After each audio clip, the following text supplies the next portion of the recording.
सबको नमस्ते। आइए आज हम उत्पत्ति उसका 14 अध्याय देखेंगे। Let's open the Bible Genesis chapter 14 from verse 1। उत्पत्ति उसका 14 अध्याय एक वचन से हम पढ़ेंगे।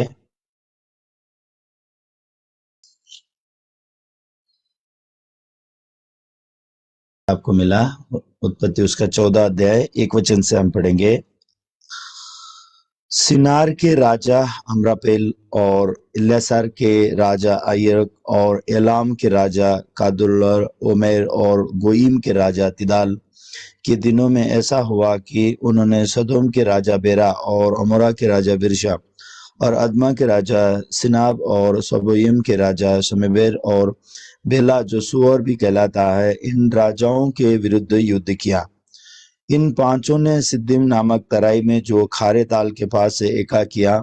12 वर्ष तक तो ये करदोला उमेर के अधीन रहे, पर 13वें वर्ष में उसके विरुद्ध विद्रोह किया।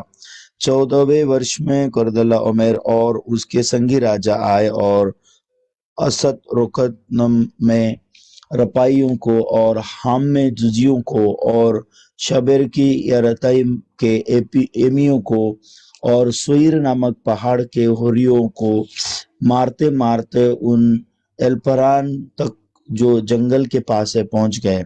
वहां से वे लौटकर एनमी शपात को आए और कादेश भी कहलाता है और अमालेकियों के सारे देश को और उन एमोरियों को भी जीत लिया जो हसनतराम में रहते थे। तब सदोम अमोरा अदमा सबोयिम और बेला जो सुअर भी कहलाता है, इनके राजा निकले और सिद्दीम नामक तराई में उनके विरुद्ध युद्ध के लिए पंक्ति बांधी।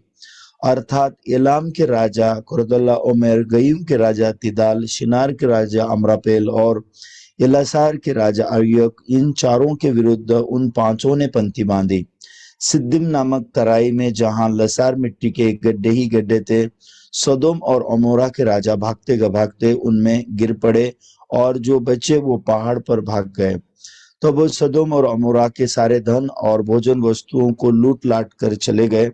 और अब्राहम का भतीजा लूत जो सदोम में रहता था, उसको भी धन समेत वो लेकर चले गए। तब एक जन जो भागकर बच निकला था, उसने जाकर इब्री अब्राहम को समाचार दिया। अब्राहम तो एमोरी मम्रे जो एशकोल और आनेर का भाई था, उसके बांज वृक्षों के बीच में रहता था, और ये लोग अब्राहम के संग बचा बांधे हुए थे। यह सुनकर कि उसका भतीजा बंदी बना लिया गया है, अब्राहम ने अपने 318 शिक्षित युद्ध कौशल में निपुण दासों को लेकर, जो उसके कुटुंब में उत्पन्न हुए थे, अस्त्र शस्त्र धारण करके दान तक उनका पीछा किया और अपने दासों को अलग अलग दल बांधकर रात को उन पर चढ़ाई कर के उनको मार लिया और होबा तक जो दशमिक में उत्तर की ओर है उनका पीछा किया, और वो सारे धन को और अपने भतीजे लूत और उसके धन को और स्त्रियों को और सब बंदियों को लौटा ले आया। जब वो कुरदला उमेर और उसके साथी राजाओं को जीत कर लौट आता था, तब सदोम के राजा सावे नामक तराई में, जो राजा की तराई भी कहलाती है, उससे भेंट करने के लिए आया। तब शालेम का राजा मल्लिकी सिद्दीक जो परम प्रधान ईश्वर का याजक था, रोटी और दाख मधु ले आया, और उसने अब्राहम को यह आशीर्वाद दिया, परम प्रधान परमेश्वर की ओर से, जो आकाश और पृथ्वी का अधिकारी है, तू धन्य हो और धन्य है परम प्रधान ईश्वर, जिसने तेरे द्रोहियों को तेरे वश में कर दिया है। तब अब्राहम ने उसको सब वस्तुओं का दशमांश दिया। तब सदोम के राजा ने अब्राहम से कहा, प्राणियों को तो मुझे दे और धन को अपने पास रख। अब्राहम ने सदोम के राजा से कहा, परम प्रधान ईश्वर यहोवा जो आकाश और पृथ्वी का अधिकारी है, उसकी मैं यह शपथ खाता हूँ, जो कुछ तेरा है उसमें से न तो एक सूत और न एक जूती का बंधन तक कोई और वस्तु लूंगा, तो कि तू ऐसा कहने पाए कि अब्राहम मेरे ही कारण धनी हुआ। पर जो कुछ इन जवानों ने खा लिया है और उनका भाग जो मेरे साथ गए थे, अर्थात आनेर, एशकोल और ममरे, मैंने लौटाऊंगा, वो तो अपना अपना भाग रख लें। मैंने 24 वचन तक पढ़ा। जब आप बाइबल को पढ़ते हो तो बाइबल में एक इंसान का आत्मिक जीवन इतना डिटेल लिखा हुआ है, आप सच में अगर उसको दिल खोल के पढ़ के उसके बारे में समझने के लिए थोड़ा सा मन खुला करेंगे तो आप प्रिसाइसली जान सकेंगे कि आत्मिक जीवन कितना महत्वपूर्ण है। सिर्फ जस्ट ऐसा ही नहीं कि हम दिखाने के लिए आत्मिक जीवन जीते हैं या फिर बस कुछ पाने के लिए हम आत्मिक जीवन जीते हैं, ऐसा नहीं है। आत्मिक जीवन ही एक सच्चा जीवन है।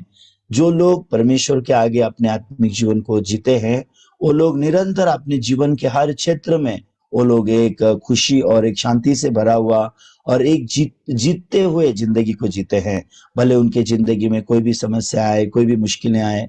बहुत सारे लोग आत्मिक जीवन को मतलब कैसा समझते हैं, जैसे कि एक आधा इंसान मंदिर को गया, मंदिर में जाकर के हाथ जोड़ता है और कहता है कि हे ईश्वर, आप मेरे लिए ऐसा ऐसा कर दो, बस खत्म हो गया। अगर आप मेरे लिए ऐसा ऐसा कर दोगे तो मैं आपको ऐसा ऐसा दूंगा। इस प्रकार से ये ऐसा ऐसा जिंदगी है जो लोग ईश्वर को आदेश देते हैं। प्रेयर के नाम पे वो आदेश है, प्रार्थना के नाम पे ईश्वर को बोलना है तुम ऐसा ऐसा करोगे तो मैं तुम्हारे लिए ऐसा ऐसा दूंगा, तुम ऐसा ऐसा करोगे मैं ऐसा ऐसा तुम्हारे लिए करूंगा। इस प्रकार का, जैसा कि कोई व्यापार कर रहे हैं या फिर कोई डीलिंग कर रहे हैं। एक्चुअली आत्मिक जीवन मतलब ऐसा नहीं है, लेकिन हम इंसानों के पास ऐसी मेंटेलिटी होती है ईश्वर के प्रति। तो ये मेंटेलिटी से जब हम ईश्वर के साथ व्यवहार करते हैं तो हमको लगता है कि ईश्वर कोई एक ऐसी चीज है जिसको हम जाएंगे और बोलेंगे ईश्वर तुम ऐसा ऐसा करना, ओके, ऐसा ऐसा करोगे तो मैं ऐसा ऐसा दूंगा और ऐसा ऐसा करोगे तो मैं ऐसा ऐसा तुम्हारे साथ व्यवहार करूंगा। इंसान यूजुअली ईश्वर के प्रति ऐसा सोचता है। लेकिन ईश्वर कौन है? ईश्वर जीवित है। वो हमारी सुनता भी है और वो हमसे बात भी करता है। वो हमारी अगुवाई भी करता है। वो हमसे सुन के, अगर जैसे कि एक माता पिता का एक नाता, माता पिता और एक बच्चे का एक नाता होता है। उदाहरण के लिए बच्चे माता पिता के पास आते हैं और कहते हैं मम्मी पापा आप लोग मेरे लिए ऐसा ऐसा कर दीजिए तो मैं ऐसा ऐसा आप लोग के लिए कर दूंगा। ऐसा कभी आप बच्चों में और माता पिता में डीलिंग ऐसा देख सकते हैं क्या? नहीं। ऐसा व्यवहार आप बच्चों में और माता पिता में ऐसा व्यवहार नहीं कर सकते। फॉर एग्जाम्पल, अगर आपकी बेटी या आपका बेटा आपके पास आकर के कहता है मम्मी कल सुबह मेरे लिए रोटी बना देना, तो मैं क्या करूंगा, शाम को आके आपके कपड़े धो दूंगा। तो इस प्रकार से अगर बच्चा बोलता है तो अजीब लगेगा, है क्या? नहीं अजीब लगेगा ना। लेकिन एक माँ पिताजी का और एक बच्चे का एक जो रिलेशनशिप है, वो रिलेशन कैसा है? माँ बाप जो बोलना चाहते हैं वो भी बच्चों को बोलते हैं, बच्चे भी जो माँ बाप को बोलना चाहते हैं वो बोलते हैं। उदाहरण के लिए, अगर मेरे बच्चे मेरे पास आते हैं और मेरे बच्चे आकर के मेरे साथ अगर कोई डीलिंग करते हैं तो वो डीलिंग का कोई मतलब नहीं है, लेकिन वो मेरे साथ अपना मन बांट सकते हैं। उदाहरण के लिए, अगर मेरा बेटा आकर के मुझे कहता है पापा मुझे मोबाइल फोन चाहिए, उदाहरण के लिए, अगर वो अभी आएगा और बोलेगा मुझे मोबाइल फोन चाहिए, तो सबसे पहले मैं उसको पूछूंगा तुझे क्यों मोबाइल फोन चाहिए?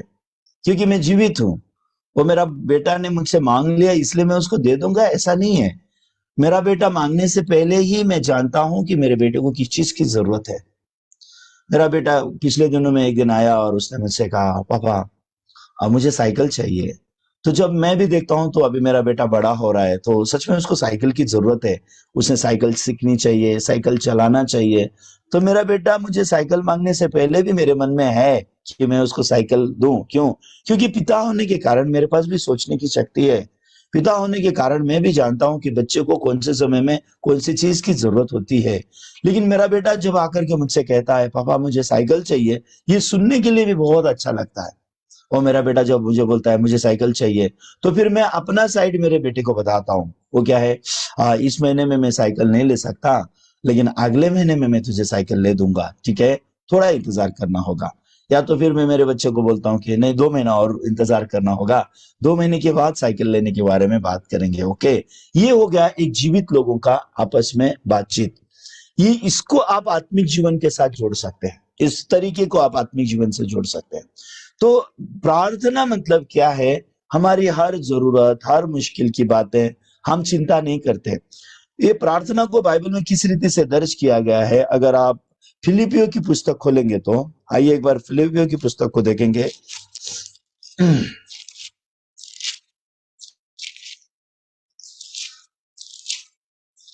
फिलिपियो की पुस्तक उसका 4 अध्याय उसका 6 वचन पढ़ेंगे तो फिलिपियंस चैप्टर 4 वर्स 6, किसी भी बात की चिंता मत करो, परंतु हर एक बात में तुम्हारे निवेदन और प्रार्थना और विनती के द्वारा धन्यवाद के साथ परमेश्वर के सम्मुख उपस्थित किए जाएं। तो बाइबल में लिखा है कि तुम किसी भी बात की चिंता मत करो। क्यों तुम चिंता मत करो? क्योंकि प्रभु को तुम्हारी चिंता है। तुम्हारी चिंता करने वाले तुम्हारे पिता परमेश्वर हैं। लेकिन जब तुम्हारा जीवन तुम जी रहे हो, कोई बात की चिंता मत करो, इसका मतलब क्या है? चिंता करके तुम लोग कुछ पा लेते हो, ऐसा नहीं है। चिंता करने से तुम अपनी समस्याओं को सुलझा सकते हो, ऐसा नहीं है। लेकिन जब तुम अपनी जरूरत को अपने परमेश्वर के सामने, क्या लिखा है, निवेदन के रूप में प्रस्तुत कर दो बोल के लिखा हुआ है। मतलब तुम पिताजी के आगे जाके बोलो। लेकिन बाइबल कहती है कि तुमने मांगने से पहले ही परमेश्वर जानते हैं कि तुम्हारी जरूरत क्या है। अभी मेरा बेटा मेरे सामने आके ऐसे प्रार्थना करता है। प्रार्थना में भी डिफरेंसेस होते हैं। एक जो हम मांग करते हैं ना, ये मांग भी डिफरेंट डिफरेंट प्रकार के होते हैं। जब मेरा बेटा मुझसे साइकिल मांगता है, मैं उसे तुरंत साइकिल देता हूँ। जितना जल्दी हो सकता है, जितना जल्दी मैं दे सकता हूँ, उतना जल्दी मैं मेरे बेटे को साइकिल देता हूँ। लेकिन अगर मेरा बेटा मेरे पास आएगा और मुझे बोलेगा मुझे स्मार्टफोन लेके दीजिए, तो मैं मेरे बेटे को स्मार्टफोन लेके नहीं दूंगा। इसका कारण ये नहीं कि मैं नहीं दे सकता या नहीं देना चाहता, लेकिन मेरे बेटे को उस चीज की जरूरत नहीं है। तो बहुत सारी बातें परमेश्वर के सामने हमने ये बात जानने की जरूरत होती है। तो भले मेरा बेटा को लगता होगा उसको मोबाइल फोन की जरूरत है, लेकिन जब मैं देखता हूं उसको मोबाइल फोन की जरूरत नहीं है। इसलिए जब मेरा बेटा मोबाइल फोन मांगने आता है, मेरा बेटा का बात सुनता हूँ, वो भी बात मैं सुनता हूँ, लेकिन मैं उसको जैसा वो मेरी मुझसे बात करता है वैसे मैं मेरे बात को उसको उसके बात को मैं उत्तर नहीं देता। फॉर एग्जाम्पल, अगर मेरा बेटा मुझे कहता है कि मुझे मोबाइल फोन दीजिए, मैं मेरे बेटे को मोबाइल फोन देने के बदले मैं अपना मन उसके आगे बांटता हूँ। मेरे मन की बात मैं बोलता हूँ, बेटा अभी तुम उस उम्र में नहीं हो कि तुम्हें मोबाइल फोन यूज करने की जरूरत हो, या फिर बेटा अभी तुम उस एज में नहीं हो कि मैं तुम्हें मोबाइल फोन खरीद के दूं। तो अभी आपको मोबाइल फोन की जरूरत नहीं है। जब आप उम्र में बड़े हो जाओगे और जब मुझे दिखेगा कि अभी आपको मोबाइल फोन की जरूरत है, उस दिन मैं आपके लिए जरूर मोबाइल फोन खरीद के मैं आपको दूंगा। Is it clear? तो मेरा बेटा बोलता है यस पॉप, क्लियर। फिर उसके बाद उस मामले में हमारा कन्वर्सेशन खत्म हो जाता है। ये एक नाता है दो जीवित लोगों में। जब हम उद्धार पाते हैं, हमारी आत्मा जिंदा होता है, हमारा आत्मा को जीवन मिलता है।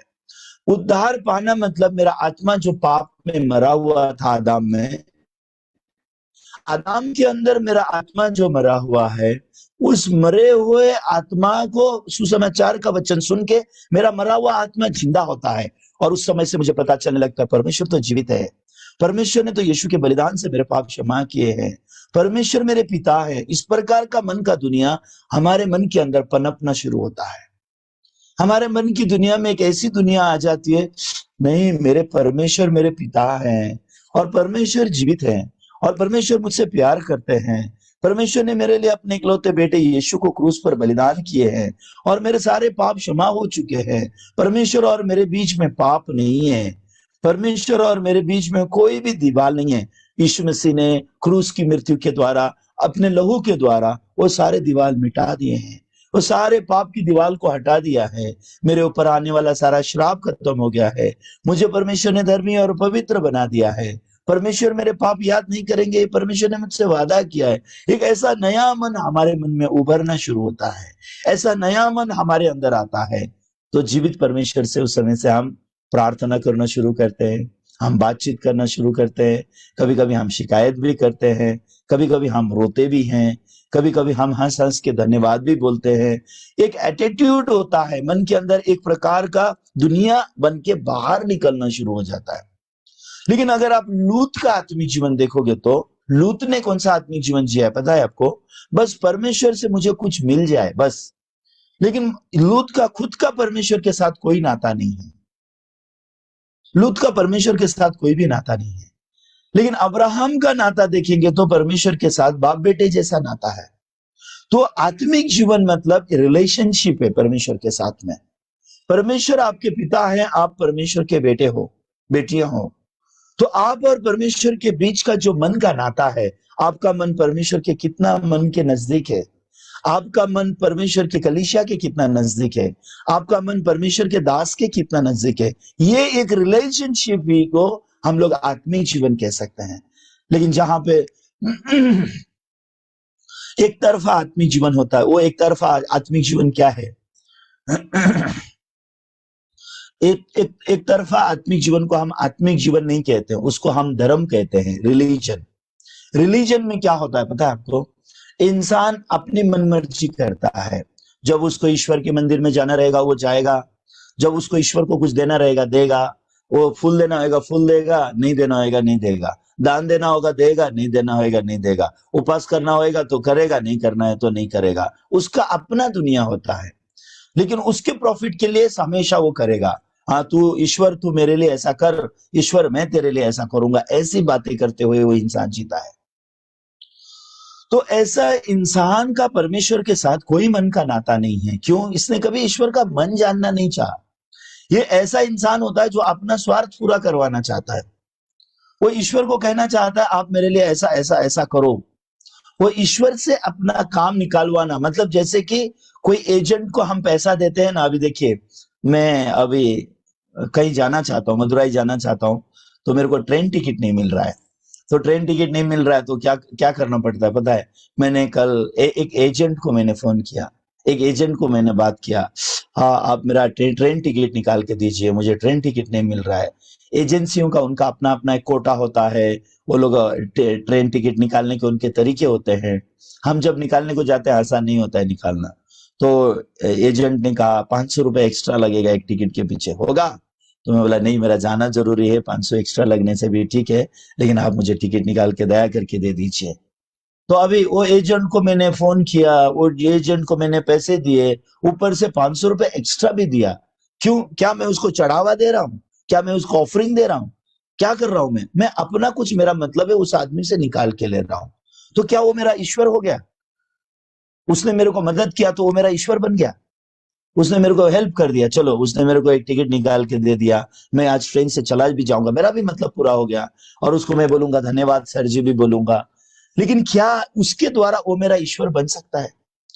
क्या आप जो ईश्वर से पाते हो, ईश्वर से जो पाते हो, पाने वाली चीजों से आप ईश्वर के बेटे और बेटियां बन जाओगे? क्या वो पाने वाली चीजों से आप ईश्वर के साथ मन का नाता बना लोगे?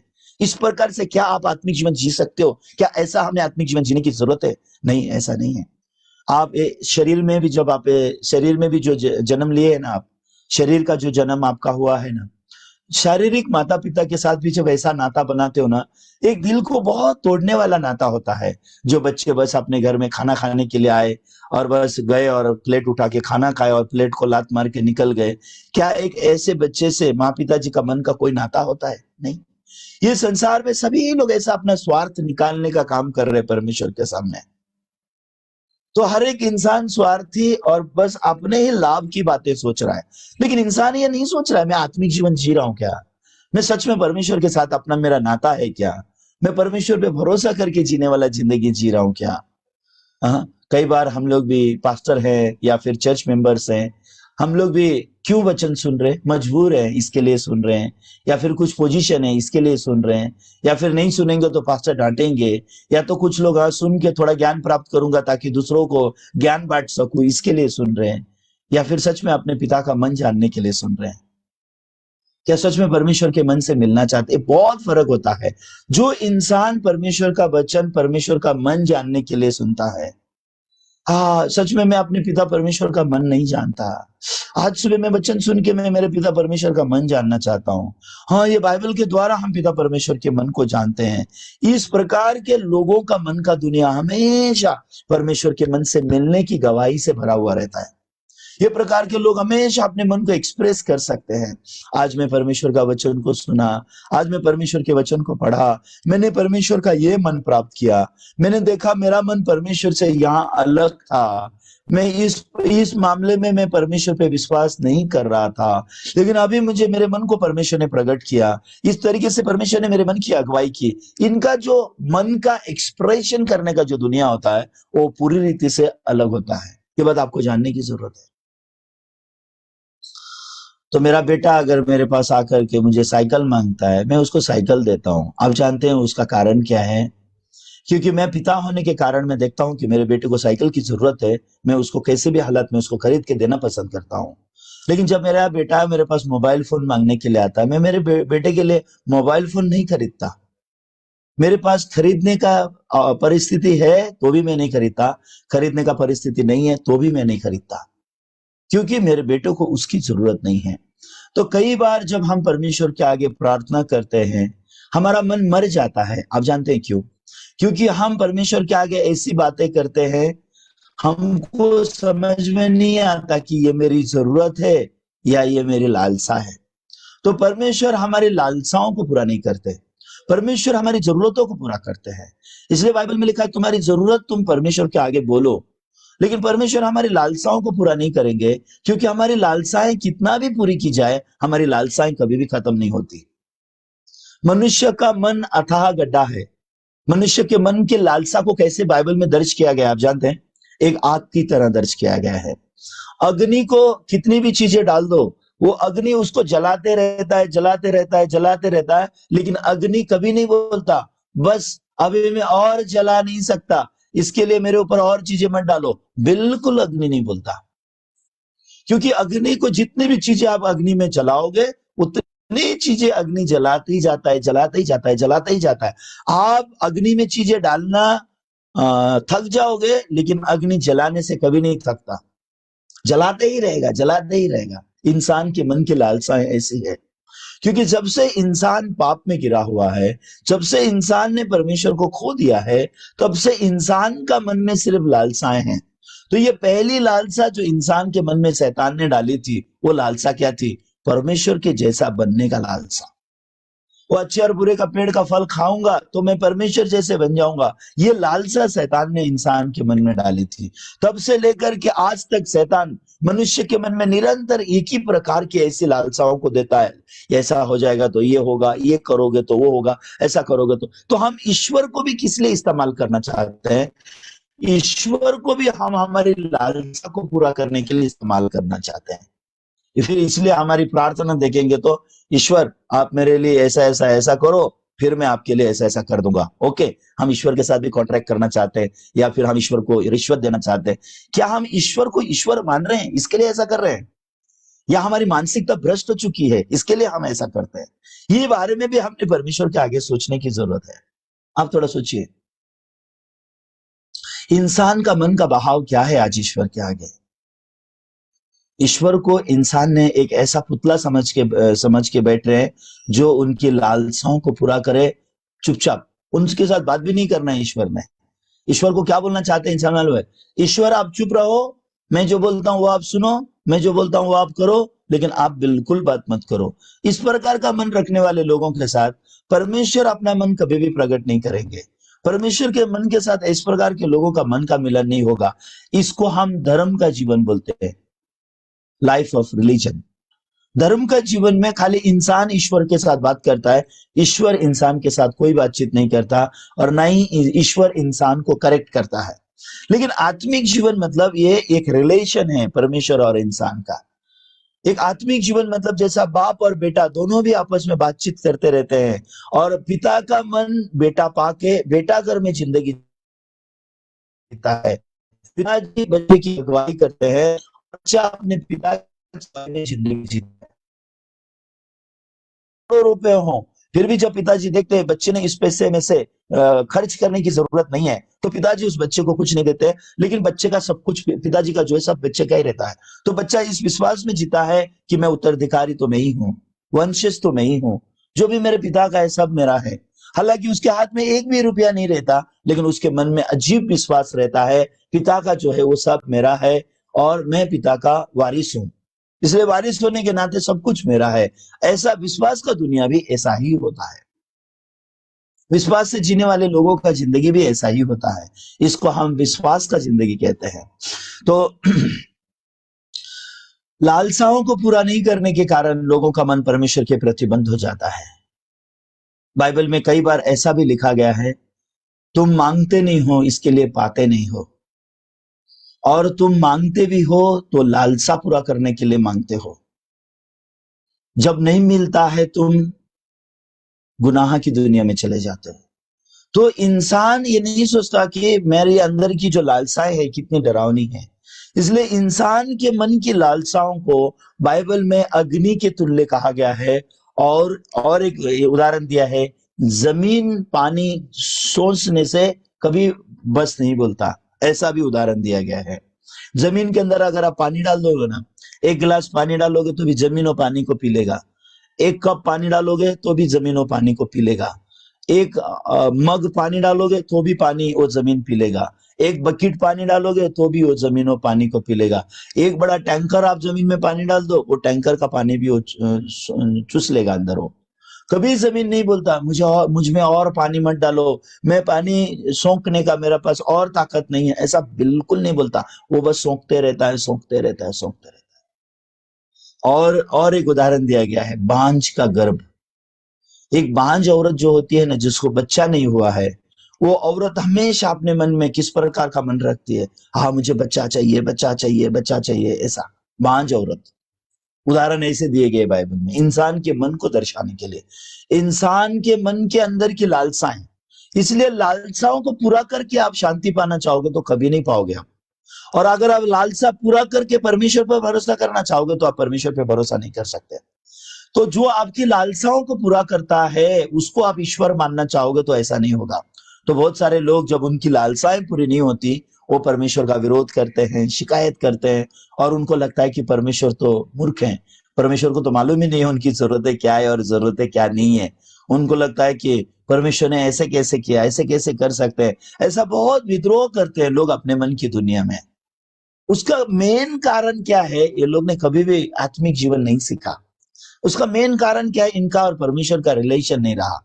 तो लूत को अगर आप देखोगे तो लूत एक ऐसा आदमी है, जो अभी मैंने इतनी सारी उदाहरणें आपको बताई, लूत एक ऐसा आदमी है जो सिर्फ अपनी लालसाओं को पूरा करना चाहता था। हालांकि धर्मी तो बन गया, लेकिन उसका परमेश्वर के साथ कोई नाता नहीं है। परमेश्वर के साथ कोई नाता नहीं है, कोई नाता नहीं है। लेकिन जिसका परमेश्वर के साथ नाता है उसके साथ भी इसका कोई नाता नहीं है। तो किसका परमेश्वर के साथ नाता है? अब्राहम, उस पीढ़ी में परमेश्वर का जो दास था, अब्राहम का परमेश्वर के साथ नाता था। तो हमने इससे पहले उत्पत्ति 13 अध्याय से इसके बारे में बातचीत किया था कि जब अब्राहम लूत से अलग हो गया, उस समय में परमेश्वर ने अब्राहम को कहा कि जो कुछ भूमि तुझे दिखाई दे रही है ये सब कुछ मैं तुझे दूंगा। परमेश्वर ने आशीष की बातें की। लेकिन अगर आप लूत की जिंदगी को देखते हैं तो लूत बस परमेश्वर से कुछ चीज पाता है, लेकिन परमेश्वर के साथ मन का कोई नाता नहीं है। परमेश्वर के सेवक अब्राहम के साथ कोई मन का नाता नहीं है। बस परमेश्वर से कुछ तो पा लिया, वो पाई हुई चीजों को लेके वो सदोम और गमोरा निकल के चला गया। सदोम और गमोरा निकल के चला गया। उसने वस्तु को परमेश्वर से ज्यादा महत्व दिया। आप समझ रहे हैं? चीज को परमेश्वर से ज्यादा महत्व दे दिया। परमेश्वर से पाई हुई चीज परमेश्वर है या परमेश्वर परमेश्वर है? तो इसलिए जब मूसा ने परमेश्वर से पूछा, अगर लोग मुझे आपके बारे में पूछेंगे तो मैं क्या कहूं आपके बारे में? तो परमेश्वर ने कहा, मैं जो हूं सो मैं हूं। हाँ, ये बहुत अजीब अजीब जवाब था। मैं जो हूं सो मैं हूं। मैं हूं ने मुझे दर्शन दिया, जाके बोलो, ऐसा बोल के परमेश्वर मूसा को बोल रहे थे, मैं जो हूं मैं वो हूं। तो परमेश्वर से पाई हुई चीज परमेश्वर नहीं है। बहुत सारे लोग मैंने उद्धार पाया है बोलते हैं, लेकिन परमेश्वर को छोड़ देते हैं। धार्मिकता परमेश्वर का पाते हैं, लेकिन परमेश्वर को छोड़ देते हैं। हाँ मैं धर्मी हूं, मैंने धार्मिकता प्राप्त की है, उस समय के बाद उनका परमेश्वर के साथ कोई लेना देना नहीं है। ये लूत की तरह। धार्मिकता बड़ी है या धार्मिकता देने वाला परमेश्वर बड़ा है? उद्धार बड़ा है या उद्धार देने वाला परमेश्वर बड़ा है? ये आत्मिक जीवन का सही रहस्य तक वो लोग पहुंच नहीं सकते। इसके लिए उनका आत्मिक जीवन जैसे जाना चाहिए वो जाता नहीं है। अब लूत के आत्मिक जीवन की समस्या क्या है? तो उत्पत्ति का 14 अध्याय, पूरा अध्याय लूत के बारे में समझाया है। ये पूरा अध्याय में लूत के जीवन के बारे में लिखा हुआ है। ये लूत जब सदोम और गमोरा में गया, सदोम और गमोरा में क्यों गया? क्योंकि उसको परमेश्वर से ज्यादा परमेश्वर से मिली हुई चीजें बहुत मूल्य की लगी। और उसको ऐसे लगा अगर मैं अब्राहम के साथ रहूंगा, अगर परमेश्वर के साथ रहूंगा, तो परमेश्वर के साथ रहकर मैं उन चीजों का आनंद नहीं भोग पाऊंगा जो मैंने पाया है परमेश्वर से। उसको ऐसा लगा। उड़ाऊ पुत्र को भी क्यों वो पिता को छोड़ के जाना चाहता है? क्या उड़ाऊ पुत्र जब पिता के घर में था तो क्या पिता की संपत्ति उसकी अपनी नहीं थी? फिर क्यों वो पिता को छोड़ के दूर देश निकल के गया पिता की संपत्ति लेकर के, और कहने लग गया मेरी संपत्ति मुझे दे दीजिए? याद रखिए भाई बहन, ये मनुष्य का मन का रूप है, ये उड़ाऊ पुत्र का मन का रूप और ये लूत का मन का रूप, ये हम इंसानों के मन का रूप है। इस मन को इनकार कर पाना आत्मिक जीवन है। अगर आप इस मन को अगर ठीक रीति से जानेंगे, हाँ मेरे पास एक ऐसा मन है जो मुझे धोखा देता है, मेरे पास एक ऐसा मन है जो सबको धोखा देता है, मेरे पास धोखा देने वाला मन है, मेरे मन में आने वाला सोच ये निरंतर बुरा है, ये चीज की पढ़ाई आपको ठीक रीति से करने को आना है। तब आप खुद के मन का त्याग कर सकोगे, तब आप खुद के मन का इनकार करोगे। अगर आपको लगता है कि आपका मन बहुत ही ईमानदार है, आपको लगता है कि आपके मन से आने वाला सोच एकदम सही है, आप कभी भी अपने मन का इनकार नहीं कर सकोगे। और आप लूत की तरह, आप उड़ाऊ पुत्र की तरह उसी मन पे भरोसा करके पिताजी से सब कुछ पाके, वो सब कुछ को लेके पिताजी को छोड़ के आप दूर देश निकल जाओगे। ये कैसा आशीर्वाद हो सकता है कि मैं पिता से पाई हुई संपत्ति तो लेता हूं लेकिन पिता को छोड़ देता हूं। ईश्वर से पाई हुई हर एक चीज आपको चाहिए, लेकिन आपको ईश्वर नहीं चाहिए। आपको नहीं चाहिए कि ईश्वर आप पर प्रभुत्व करे, आपको नहीं चाहिए कि आप ईश्वर के मन से जिएं, आपको नहीं चाहिए कि ईश्वर आपकी जिंदगी में दखल अंदाज करे, आपको नहीं चाहिए कि ईश्वर आपकी अगुवाई करे। ऐसा जिंदगी कैसे खुशी का हो सकेगा? ऐसा जिंदगी कैसे आशीष का हो सकेगा? ऐसा जिंदगी कैसे हो सकता है कि आप धन्यवादित मन से जी पाएंगे? आपको इसके बारे में सोचने की जरूरत है। तो आज मैं आपको हर बात में सोचने के लिए लगाना चाहता हूं। आप सोचिए, सोचे बिना आत्मिक जीवन को ठीक रीति से जी नहीं पाएंगे। तो लूत ने क्यों ऐसा रास्ता चुना? क्योंकि लूत को परमेश्वर से ज्यादा परमेश्वर से मिली हुई चीजें मूल्यवान बन गई। तो जब हम परमेश्वर के साथ मिलते हैं, हम जब उद्धार पाते हैं, हम परमेश्वर के बेटे और बेटियां बनते हैं, तो परमेश्वर हमें सब कुछ देना चाहते हैं। तो परमेश्वर से जब हम सब कुछ पाते हैं, तो परमेश्वर मेरे लिए रहना चाहिए या परमेश्वर से दी हुई चीज परमेश्वर की जगह ले लेनी चाहिए? तो शैतान क्या धोखा देता है हमको? परमेश्वर से मिली हुई चीजों को हमारे मन में परमेश्वर बना देता है। परमेश्वर से मिली हुई चीजों को हमारे मन में परमेश्वर बना देता है। फॉर एग्जाम्पल, आपको नौकरी मिल गया, उसने परमेश्वर का जगह पा लिया। आपको बिजनेस मिल गया, उसने परमेश्वर का जगह पा लिया। आपकी शादी हो गई, आपका पति परमेश्वर की जगह में जाके बैठ गया। आपके बच्चे हो गए, वो परमेश्वर का जगह पा लिया। बच्चे परमेश्वर के दिए हुए आशीर्वाद हैं, बच्चा परमेश्वर नहीं है। नौकरी परमेश्वर का दिया हुआ आशीर्वाद है, नौकरी परमेश्वर नहीं है। बिजनेस परमेश्वर का दिया हुआ आशीर्वाद है, वो परमेश्वर नहीं है। लेकिन जब वही परमेश्वर बन जाता है, उस समय से आप परमेश्वर के शत्रु बन जाते हो और आप परमेश्वर को त्यागे बिना नहीं रह सकते हो मन में। उस समय से परमेश्वर का वचन आपको दखल देने वाला लगेगा। चर्च और परमेश्वर के दास ऐसे लगेंगे कि आपके लाइफ में क्यों इंटरफेयर कर रहे हैं, ऐसा आपको लगेगा।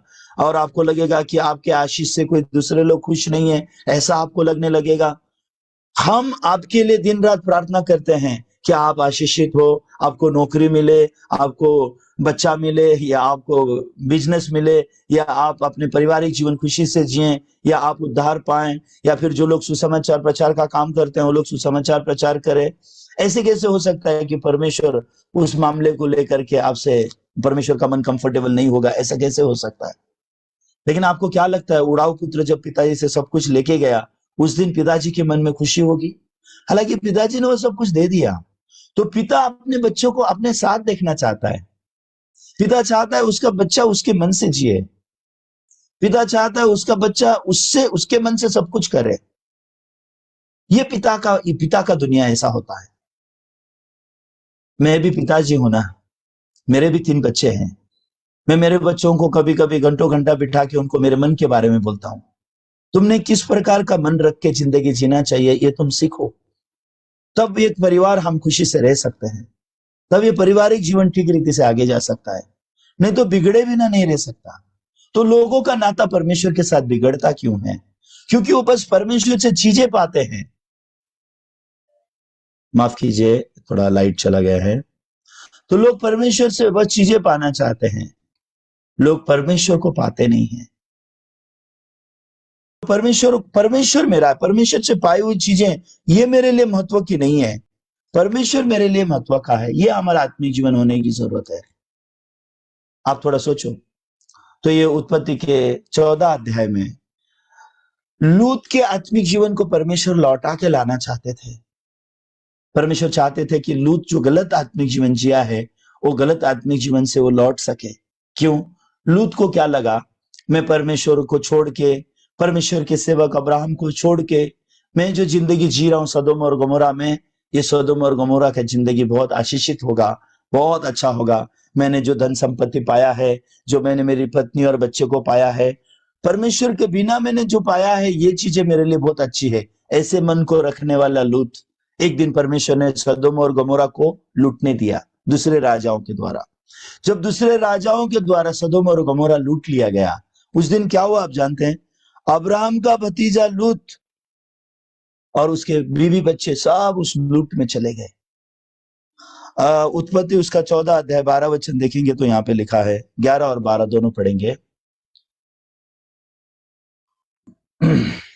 11 और 12, उत्पत्ति उसका 14। तब वो सदोम और अमोरा के सारे धन और भोजन वस्तुओं को लूट लाट कर चले गए, और अब्राहम का भतीजा लूत जो सदोम में रहता था, उसकी भी धन संपत्ति वो लेकर चले गए। तो यहाँ पे अगर उत्पत्ति का 14 अध्याय के 11 और 12 वचन को देखेंगे तो ये वो समय है, उत्पत्ति का 14 अध्याय का 11 और 12 वचन, उस समय लूत जो है वो लूट लिया गया। लूत के पास जितनी भी धन संपत्ति थी वो लूट ली गई। लूत के पास जो कुछ भी था वो लूट लिया गया। अभी लूत के पास कुछ भी नहीं है। लूत खुद गुलाम बन गया। किसका? दूसरे राजाओं का। क्योंकि उन दिनों में राजा लोग जो है लड़ाई करके, उन दिनों में ऐसा ही होता था कि जो राजा ताकतवर है, कमजोर राजा को गुलाम बना लेता था, उनकी धन संपत्तियों को लूट लिया करते थे। उन दिनों में राजाओं का राज्य ऐसे चलता था। तो सदोम और गमोरा भी कुछ राजाओं के द्वारा लूट लिया गया। लेकिन जब लूत सदोम और गमोरा में था, थोड़े समय उसको लगता है मेरे पास धन संपत्ति है, थोड़े समय लगता है मेरे पास बीबी बच्चे हैं, थोड़े समय लगता है कि मेरे पास ये है वो है, लेकिन लूत लूट लिया गया। लेकिन अगर अब्राहम के साथ होता, लूत अगर अब्राहम के साथ में होता, तो लूत लूट लिया जाने का जरूरत नहीं था। तो जो लोग सच में परमेश्वर के साथ जीना सीखते हैं, जो लोग कलीसिया के साथ जीना सीखते हैं, जो लोग परमेश्वर के सेवकों के साथ जीना सीखते हैं मन में, उन लोग ऐसे लूट लिए जाने की जरूरत नहीं होती। वो लोग शेयरिंग करते हैं, वो लोग मन को बांटते हैं। तो पिछले दिनों में हमारा एक मिशनरी स्टूडेंट है मणिपुर से। मैंने क्या सुना कि उसको किसी ने फोन किया और उसे कहा कि तुम्हारे नाम से हम इंडिया में मिनिस्ट्री करना चाहते हैं, हम तुम्हारे नाम से चर्च का जमीन खरीदेंगे, ये करेंगे वो करेंगे, तो हम तुम्हारा अकाउंट दो, अकाउंट नंबर दो, हम तुमको पैसा भेजेंगे। तो ये रोहित रोहित नाम का वो भाई है, उसने किसी के साथ भी शेयरिंग नहीं किया। हालांकि चर्च में बहुत सारे पास्टर्स हैं, क्योंकि मन में जब लालच आता है ना तो लोग ऐसा करते हैं।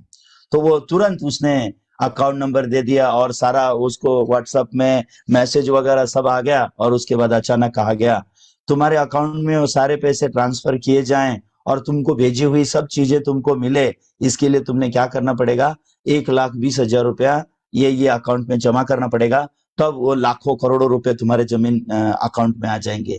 ये भाई बेचारा, अपने पास तो कुछ नहीं है, वो गया गांव में कर्जा निकाला, और कर्जा निकाल के उसने 1,20,000 रुपए उसने क्या कर दिया, वो भर दिया, और बाद में पता चला उसको वो फ्रॉड है, जिसका वो ऐसा उसके साथ फ्रॉड हुआ।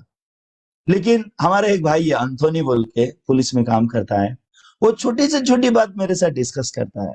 तो कल के दिन में उसको किसी ने फोन किया और उसको बोला कि हाँ मैं इंडिया में जमीन खरीदना चाहता हूँ, तुम्हारे नाम से जमीन खरीदूंगा, ऐसा होगा वैसा होगा, मैं इतना पैसा भेजना चाहता हूँ।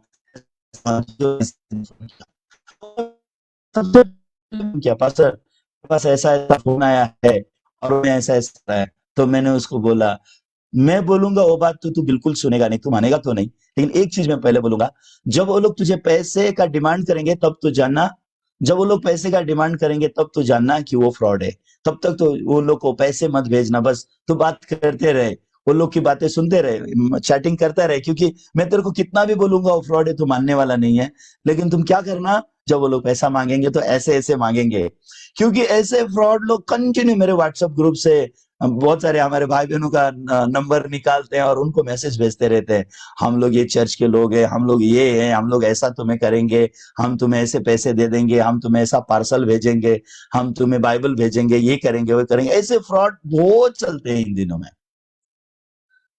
क्यों, अभी मेरा एक ग्रुप है जो मेरा ओपन ग्रुप है, ये ग्रुप सबके लिए है, क्योंकि मुझे वो ग्रुप रखना ही है, क्योंकि लोगों को मेरा नंबर कैसे पता चलेगा और लोग कैसे परमेश्वर का वचन सुनेंगे। लेकिन जो भाई बहन खुद के ऊपर भरोसा करके मन में अलग होकर के ऐसा जिंदगी जीते हैं ना, सेल्फ ट्रस्टिंग करके, वो लोग बहुत फंसाए जाते हैं।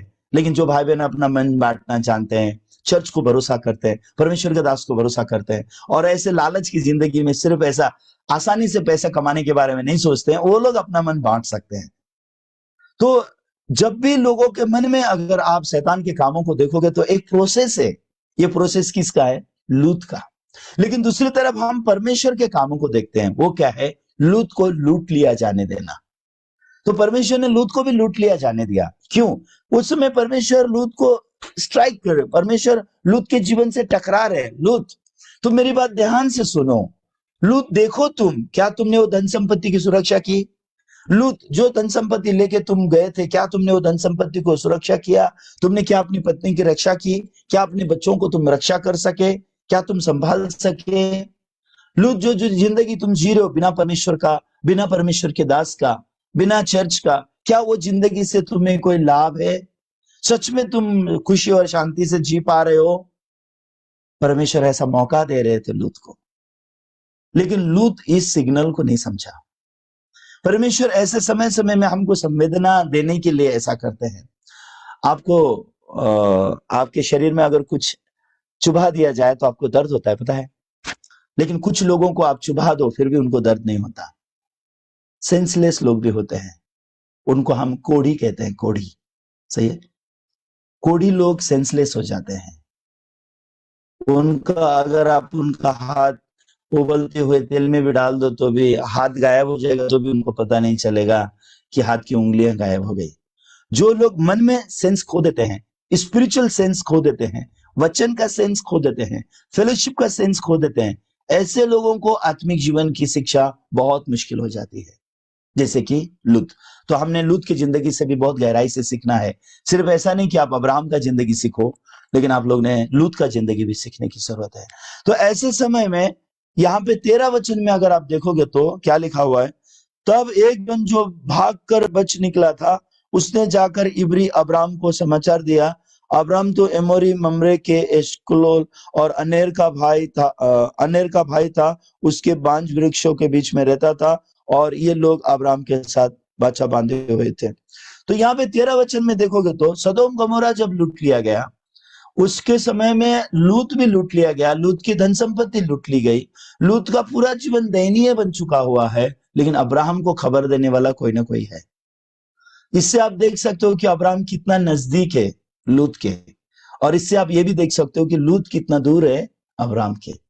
ये मन की दूरियां बोली जाती है। अब्राहम का मन हमेशा लूत के इर्द गिर्द ही ऐसे मंडराता हुआ दिखाई देगा, लेकिन दूसरी तरफ लूत का मन देखोगे तो अब्राहम की दुनिया से बहुत दूर है। लूत को अब्राहम की मन की दुनिया से कोई लेना देना नहीं है। लेकिन अब्राहम का मन देखोगे तो अब्राहम ने ऐसे लोगों को लूत के नजदीक रखा हुआ है जो तुरंत आकर के अब्राहम को रिपोर्ट दे देते हैं कि लूत लूट लिया गया बोल के। अजीब नहीं है क्या? अजीब है। आपका मन कितना भी परमेश्वर से दूर जाए, परमेश्वर का मन आपके ऊपर ऐसे मंडराता हुआ ही रहता है। परमेश्वर आप ही को देखते रहता है, क्योंकि आप उसके बच्चे हो, आप उद्धार पाए हुए हो। परमेश्वर कलीसिया में उसके दासों को रखा है जो आपके लिए प्रार्थना करते हैं। परमेश्वर ने कलीसिया में अपने सेवकों को रखा है ताकि उनके द्वारा वो आपके आत्मिक जीवन की अगुवाई कर सके। परमेश्वर आपके बारे में ऐसा सोचते हैं, जैसे अब्राहम लूत के बारे में। लेकिन लूत ऐसे ज्ञान बिल्कुल नहीं रखता। लूत को नहीं मालूम कि मैं लूट लिया गया हूं, ऐसे समय में मेरा खबर अब्राहम तक पहुंच चुका है, वो नहीं जानता। तो जब हम उद्धार पाते हैं, परमेश्वर हमें पवित्र आत्मा देते हैं, तो लिखा है हम नहीं जानते हैं कि प्रार्थना कब, कैसे और किस तरह से करनी चाहिए, लेकिन पवित्र आत्मा आहें भर भर के, जो बयाने से बाहर है, हमारे लिए विनती करता है। परमेश्वर हमारे लिए कितनी चीजों को रखे हुए हैं। परमेश्वर ने हमारे अंदर परमेश्वर का आत्मा रखा है। परमेश्वर ने हमारे लिए कलीसिया रखा है। परमेश्वर ने हमारे लिए उसका दास रखा हुआ है। ये सब चीज क्यों रखे हैं? इवन इतना ही नहीं, परमेश्वर ने उद्धार पाने वाले लोगों के लिए सेवा टहल करने वाली आत्माएं रखी है, बाइबल में लिखा है। आइए इब्रानियों की पुस्तक एक बार हम देखेंगे।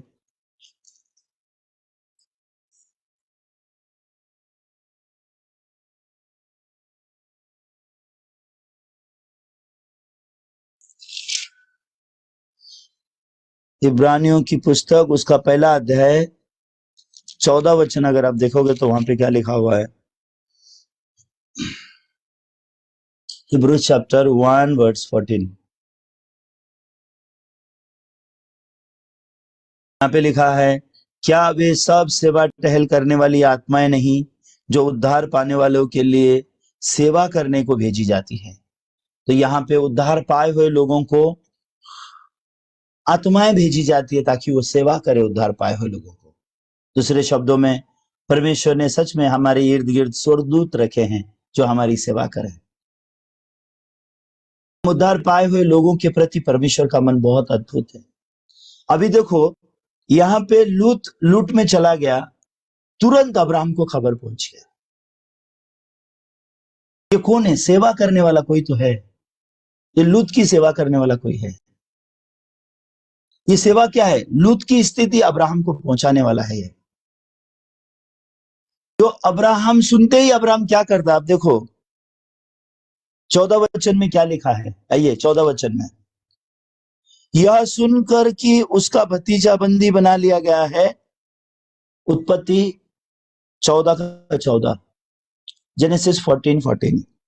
यह सुनकर कि उसका भतीजा बंदी बना लिया गया है, अब्राहम ने अपने 318 शिक्षित, युद्ध कौशल में निपुण दासों को लेकर, जो उसके कुटुंब में उत्पन्न हुए थे, अस्त्र शस्त्र धारण करके दान तक उनका पीछा किया और अपने दलों को अलग अलग दल बांधकर रात को उन पर चढ़ाई करके उनको मार लिया और होबा तक, जो दमिश्क के उत्तर की ओर है, उनका पीछा किया और वो सारे धन को और अपने भतीजे लूत और उस धन को और स्त्रियों को और सब बंदियों को लौटा कर ले आया।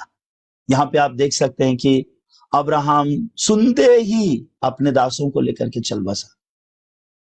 तो इस प्रकार की कहानी अगर आप बाइबल में पढ़ोगे तो आपको और एक जगह ऐसी कहानी दिखाई देगी। यहोशू के समय में, यहोशू के साथ में एक प्रकार के लोग होते हैं जो करार करते हैं, उनको गिबोनी लोग बोला गया है। ये यहोशू के पुस्तक 9 और 10 अध्याय में पाए जाते हैं। तो जब यहोशू को गिबोनी लोग जान लेते हैं कि यहोशू ये परमेश्वर का दास है और यहोशू परमेश्वर के साथ जीता है, यहोशू के संग में परमेश्वर है, तो गिबोनी नाम के एक लोग, ये लोग ने यहोशू के साथ में क्या क्या वाचा बांधा। वो क्या है? हमारी रक्षा करो, हमारे जीवन की अगुवाई करो, हम अपने आप को तुम्हें समर्पण करते हैं। तो उस समय में सारे शत्रु लोग गिबोनी लोगों के ऊपर चढ़ाई करने के लिए आते हैं और सारा दुख और तकलीफ गिबोनी लोगों के ऊपर आ जाता है अचानक। तो गिबोनी लोग यहोशू को खबर भेज देते हैं, हम दुख में हैं यहोशू, हम तकलीफ में हैं, आकर हमारी सहायता करो। बाइबल में लिखा है यहोशू उठा और अपने सारे शिक्षित जो लड़ाई करने में माहिर लोग हैं उनको ले जाकर के उसने क्या किया? गिबोनियों के लिए लड़ाई किया। और वो लड़ाई ऐसी लड़ाई थी, उस लड़ाई में यहोशू ने सूर्य को कहा तू रुक जा, चांद से कहा तू ठहरा रहे। ऐसा करके उन दिनों में ये पृथ्वी को घूमने से रोक दिया गया था। वो बहुत समय तक पृथ्वी घूमने से रुका है, जो अभी तक साइंटिस्ट उसकी खोज में है। उस समय जो पृथ्वी रुका था तो कैसे रुका था, और वो रुका तो उस समय में क्या हुआ। पृथ्वी को यहोशू ने, पृथ्वी बहुत स्पीड से घूमता है, लेकिन ऐसे स्पीड से घूमने वाले पृथ्वी को यहोशू ने रोक के रखा। यहोशू ने जब परमेश्वर से कहा इसे रोकने के लिए, वो रुका गया है। तो बाइबल में 2 बार ऐसा वर्णन है कि एक बार तो रुकने का वर्णन है, एक बार तो रिवर्स होने का वर्णन है। परमेश्वर अपने लोगों को किस प्रकार से अपने लोगों के लिए काम करता है, ऐसा परमेश्वर का ज्वलनशील मन हम लोग देख सकते हैं।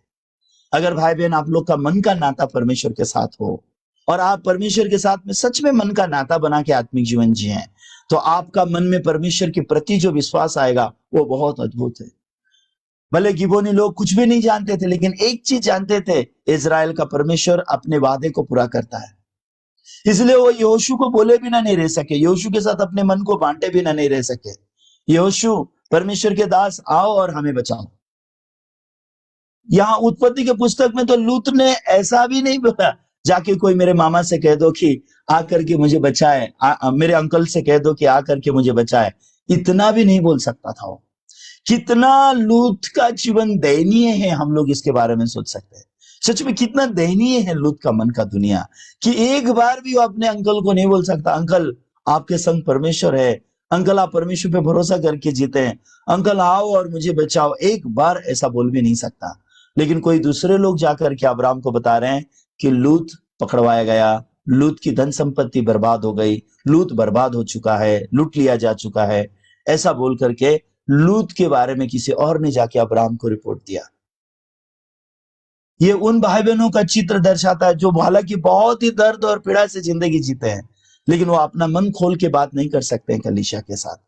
वो अपना मन खोल के परमेश्वर के दास के साथ नहीं बोल सकते हैं, परमेश्वर का दास मेरा आत्मिक जीवन बर्बाद हो चुका है, मैं परमेश्वर के आगे जीवन जीने के लिए मैं खत्म हो चुका हूं, मेरा मन लूट लिया गया है, मेरा मन बर्बाद किया जा चुका है, मेरे मन की दुनिया में कोई खुशी नहीं, कोई शांति नहीं है, कोई विश्वास नहीं है, परमेश्वर के आगे जीने का जिंदगी नहीं रहा, परमेश्वर के दास मेरी अगुवाई कर दो।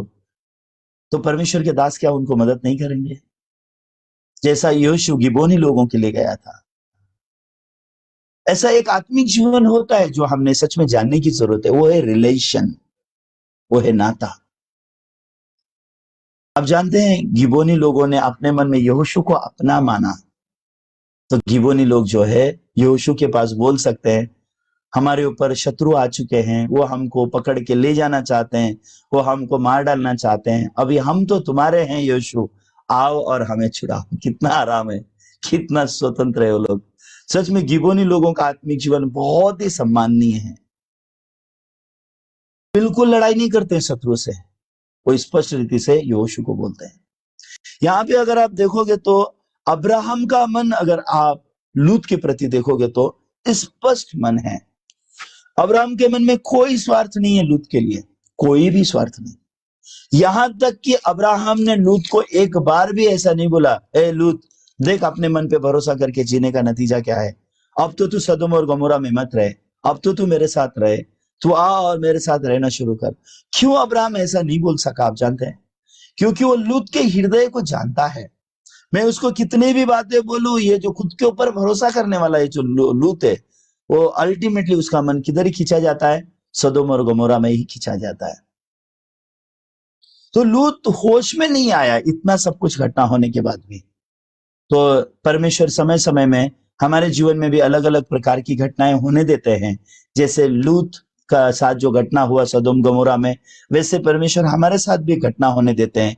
हमारे जीवन में अलग अलग समस्याएं हैं, मुश्किलें आती है। ऐसे समय में आपका मन लौट के परमेश्वर के पास जाना चाहिए। ऐसे समय में आपका मन लौट के कलीसिया में जाना चाहिए। ऐसे समय में आपका मन लौट के परमेश्वर के सेवकों के साथ जाना चाहिए।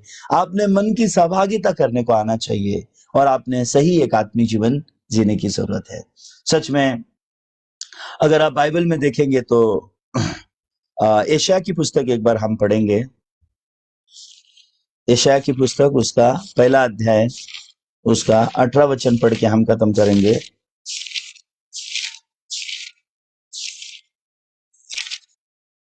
आइए हम पढ़ते हैं यशायाह उसका पहला अध्याय 18 वचन। यहोवा कहता है, आओ हम आपस में वाद विवाद करें, चाहे तुम्हारे पाप चाहे लाल रंग के हों तो भी वो हिम के समान उजाले हो जाएंगे, और चाहे अर्गवानी रंग के हों तो भी वो ऊन के समान सफेद हो जाएंगे। तो परमेश्वर लोगों को अपने पास बुलाते हैं, आओ हम आपस में बातचीत करें। जब हम लोग आपस में बातचीत करेंगे तो क्या होगा पता है? तुम्हारे मन में कैसी भी पाप हो, तुम्हारे मन में कैसे भी पीड़ाएं हो, तुम्हारे मन में कैसे भी दर्द हो, तुम्हारे पाप कैसे भी क्यों ना हो, मैं बर्फ के समान सफेद कर दूंगा। इसका मतलब क्या है? जब एक इंसान अपने पाप को लेकर के तकलीफ का जिंदगी जीता है, वो हमेशा रोते रहता है, परमेश्वर मेरे पाप क्षमा करो, परमेश्वर मैं पाप ना करूं ऐसी शक्ति दो, परमेश्वर मेरे पाप क्षमा करो। वो इतना ही जिंदगी जीता है। लेकिन परमेश्वर ऐसा नहीं बोलता कि मेरे पास आके अपने पापों की क्षमा मांगो, मेरे पास आकर के अपने पाप कबूल करो। परमेश्वर ये नहीं बोलता। परमेश्वर बोलता है मेरे पास आओ ताकि हम आपस में बातचीत करें। तुम्हारे पाप को सही रीति से सुलझने के लिए परमेश्वर के साथ बातचीत करने को आना चाहिए। जब आप परमेश्वर के साथ बातचीत करेंगे तो क्या होगा पता है आपको? बातचीत करने के द्वारा परमेश्वर आपको समझाएंगे कैसे परमेश्वर ने आपके पाप यीशु को दे दिए हैं। बातचीत करने के दौरान परमेश्वर आपको समझाएंगे कि आपके सारे पाप कैसे यीशु पे लादे जा चुके हैं, कैसे आपके सारे पाप क्रूस पर खत्म किए गए हैं, कैसे आपको धोया गया, आपको कैसे पवित्र किया गया है। और परमेश्वर ने आपके सारे पाप धो के यीशु के लहू से उसको सफेद कर दिया है, उसे परमेश्वर ने मिटा दिया है, परमेश्वर ने आपको धर्मी और पवित्र किया है। ये सब बातें परमेश्वर कब आपको बता सकते हैं? जब आप परमेश्वर के साथ बातचीत करने के लिए जाते हैं। आप सोचिए, आप जब परमेश्वर के सामने बातचीत करने के लिए जाते हैं और जब जाकर के आप परमेश्वर से कहते हैं परमेश्वर मैं मेरे पापों को नहीं मिटा पाया, मैं मेरे अधर्मों को नहीं मिटा पाया, उस समय परमेश्वर क्या कहेंगे? मैंने तेरे सारे पाप यीशु पर लाद दिए हैं, मैंने तेरे सारे पाप की सजा मौत यीशु को दे दिया है, यीशु के लहू से तेरे सारे पाप धो दिए जा चुके हैं। अब तू पापी नहीं है, अब तू कौन है? धर्मी है, अब तू पवित्र है। तो अब पापी नहीं है, अब तो धर्मी है, पवित्र है, और मैं तेरे पाप कभी भी याद नहीं करूंगा। ये सब बात परमेश्वर आप तक पहुंचाते हैं। और उसके बाद जब आप अपने जीवन में मुश्किल में हैं, जब आप अपने जीवन में आप कोई कठिनाइयों का सामना करते हैं, ऐसे समय में जब अपने मन खोल के आप परमेश्वर के सामने जाते हैं, परमेश्वर की ओर से आपको उत्तर मिलती है। परमेश्वर कैसे आपके साथ है और कैसे आपके लिए काम करेंगे। सच में लोगों का मन परमेश्वर तक जाने की जरूरत है, लेकिन लोग एक प्रकार के लोग हैं जो परमेश्वर तक उनका मन नहीं जाता। इसके लिए उनको पता नहीं है परमेश्वर ने उनको धर्मी और पवित्र कर दिया है, उनको पता नहीं उनके पाप मिटाए जा चुके हैं, उनको पता नहीं उनके पाप धो के बर्फ के जैसे कर दिए गए, शुद्ध कर दिए, पवित्र कर दिए, सिद्ध कर दिए। ऐसे ही बहुत सारे लोग आज नहीं जानते परमेश्वर का मन। तो सच में जब हम परमेश्वर के साथ बातचीत करते हैं, हमें मन की दुनिया पता चलता है। तो ये उत्पत्ति का 14 अध्याय मुझे ऐसा लगता है बहुत अभागा है। लूत इतना सब कुछ होने के बाद भी एक बार भी आके अब्राहम से बात किया बोल के लिखा नहीं है। हालांकि अब्राहम मलिक की सिद्दीक याजक से मिलने का भी बातचीत है इस पे, तो ये बात आज मैं नहीं कर पाऊंगा, समय पूरा हो गया। तो अब्राहम जब वो लड़ाई में जीत के जब वापस आता है तो मलिक की सिद्दीक से मिलता है और उसको दशवांश देता है, अब्राहम दशवांश देता है। लेकिन ऐसा नहीं लिखा है कहीं भी कि लूत अब्राहम से मिलता है और अपना मन बांटता है और धन्यवाद बोलता है, इतना भी लिखा हुआ नहीं है। आप जानते हैं ऐसा क्यों है? क्योंकि लूत ने बहुत कठोर मन से जिंदगी जिया है। उद्धार पाए हुए लोग जब अपने मन में कठोर हो जाते हैं, उनको साथ में आत्मिक जीवन का सेंस बिल्कुल नहीं रह जाता। मैं सच में आशा करता हूं कि भाई बहन अपने मन को कठोर नहीं करेंगे और आप लोग सच में, भले आपका मन आज ऐसे दशा में है कि आप सदोम और गोमोरा के जैसा आत्मिक जीवन जी रहे हैं, जैसे लूत ने सदोम गोमोरा का आत्मिक जीवन जिया वैसे आप जी रहे हैं, लेकिन उसके बावजूद भी अगर आपका मन मेरे लिए परमेश्वर जरूरी है, परमेश्वर से पाई हुई चीज नहीं, इतना अगर आप जानेंगे तो भला होगा। परमेश्वर अगर आपके साथ है तो चीजें तो आती ही रहेंगी, लेकिन आप परमेश्वर को छोड़ के चीजों को लेकर के अगर आप परमेश्वर को छोड़ देते हैं अपने मन में, तो जब चीजें खत्म हो जाएंगी तो आपके पास तो परमेश्वर नहीं है आपको चीजें देने के लिए। तो इसलिए धार्मिकता को मत पकड़ो, धर्मी ठहराने वाले परमेश्वर पर विश्वास करो। उद्धार को मत पकड़ो, उद्धार देने वाले परमेश्वर को विश्वास करो। उद्धार देने वाले परमेश्वर के साथ जियो, मत घमंडी बनो मैं धर्मी हूं बोल के। मैं धर्मी ठहराने वाले परमेश्वर पर विश्वास करके जीना है। आमीन। इस प्रकार की चीज आपको एक एक करके सीखने की जरूरत है। ठीक है, आज हम उत्पत्ति के 14 अध्याय से इतना ही सीखेंगे। प्रार्थना करते हैं। स्वर्गीय पिता, आपको धन्यवाद देते हैं। उत्पत्ति के 14 अध्याय में जब हम देखते हैं, सच में लूत को हम देखते हैं कि बहुत अभागा है। उसने परमेश्वर से पाई हुई चीजों को तो लिया, लेकिन उसने परमेश्वर को त्याग दिया। वो परमेश्वर के दास अब्राहम से अलग होकर के उसने सिर्फ सदोम और गमोरा में उन चीजों से जिंदगी जीना चाहा जो उसने परमेश्वर से पाया, अब्राहम से पाया। उसने वही चीजों से जिंदगी जीना चाहा, लेकिन जब वो चीजों में जिंदगी जी रहा था वो चीज भी लूट लिए गए आगे जाकर के। लेकिन लूट लिए जाने के बाद भी वो होश में नहीं है। तो अब्राहम, हालांकि अब्राहम मिलके दोबारा सब कुछ लौटा देता है, लेकिन अब्राहम के द्वारा सब कुछ पाने के बाद भी उसका मन का नाता जो है अब्राहम के साथ नहीं बनता।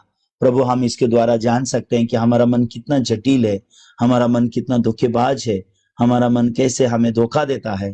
परमेश्वर, सच में प्रार्थना करते हैं भाई बहनों का सबका मन यीशु की तरफ लौट सके, यीशु का मन उनके मन में बह सके, और सच में उनके मन का नाता सही रीति से यीशु के साथ, कलीसिया के साथ और परमेश्वर के दास के साथ एक मन का नजदीक का नाता होने दीजिए। आत्मिक जीवन ये मन का नाता है, मन का बहाव है, ये बहाव उनके मन में बने रहने दीजिए, उन्हें अनुग्रह पाने दीजिए। आपको धन्यवाद देते हैं, यीशु के पवित्र नाम से हमने प्रार्थना किया, आमीन। ठीक है ब्रदर सिस्टर, हम मॉर्निंग सर्विस यहाँ खत्म करेंगे। Thank you very much.